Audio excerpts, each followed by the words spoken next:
हो। कैसन 2-4 दिन से बड़ा मने मन गुस्सा के बैठल हो, का बात बा? अच्छा तो हम बता दे तो सुन ले बा। हाँ। तोहरा ना बुझाई हम काहे उदासल बनी।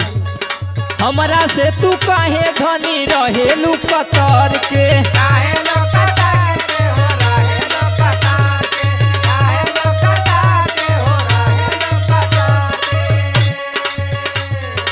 एके टके काहे गड़वले बाड़ू हो नजर के। तोहर चाले ऐसन हो।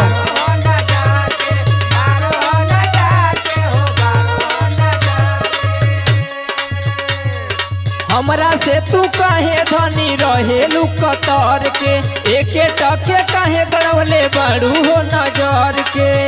जानल चाहता रहो? हाँ सुनो बतावा। यही से हम तो रहतानी कगरिया राजा जी, यही से हम तो रहतानी कगरिया राजा जी। तू ना लइला बाजार से मछरिया राजा जी। दस पगली तो के बतावत चाहिए ना कि मछली चाहिए। अच्छा तो तोहके जाने के ना चाहिए।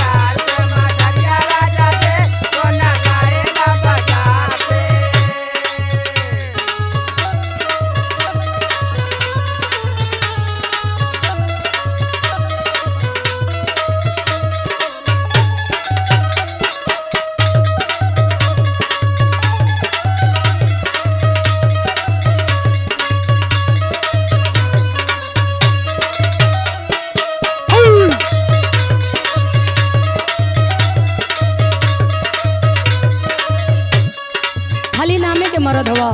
का भइल? तारा कुल बात बताई तब जनबा। अरे तो बताइबू ना तो लाल बुझक्कड़ है जे बुझ जाई। अरे कबो कबो बूझल कहीं सुना बतावा।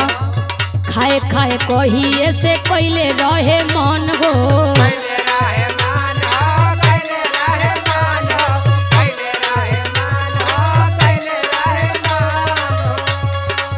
तबहु न लइला तू हमरो सजान हो।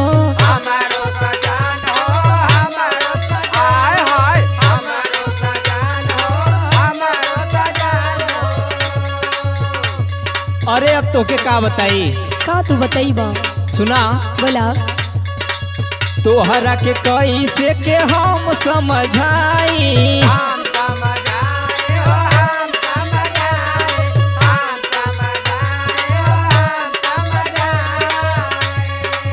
नून तेल कीनत गइल पैसा ओराई। जंगर ही ने न हवा।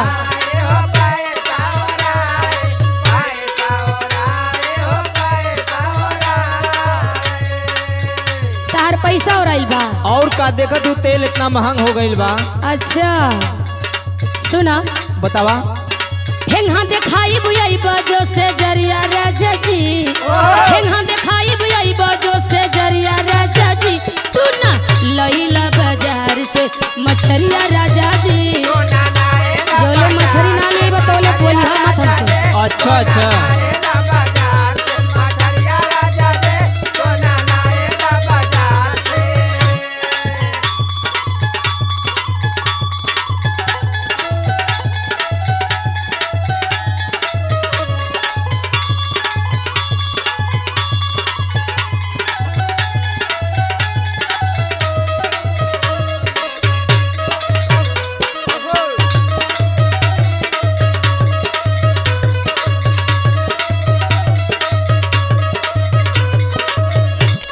सुना का बतावा। तारा ले निक तो विकास चौहाने न हुआ। अच्छा कतना वो हमार ख्याल करेला। बहुत माना न देखिला। हाँ तब का सुना बतावा।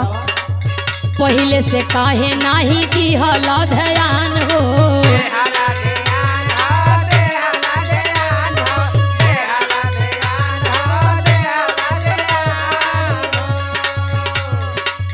ऊ पहले लिहले विकास चौहान हो।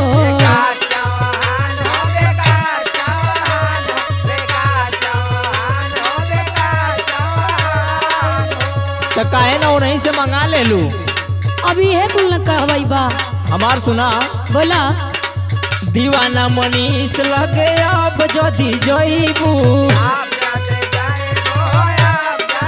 कहीं से काम चलो ही के ना पड़ी।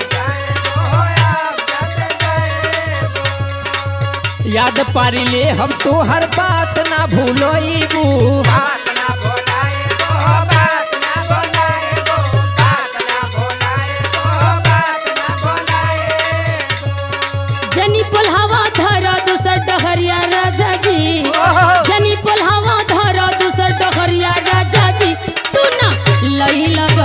से मछरिया राजा जी।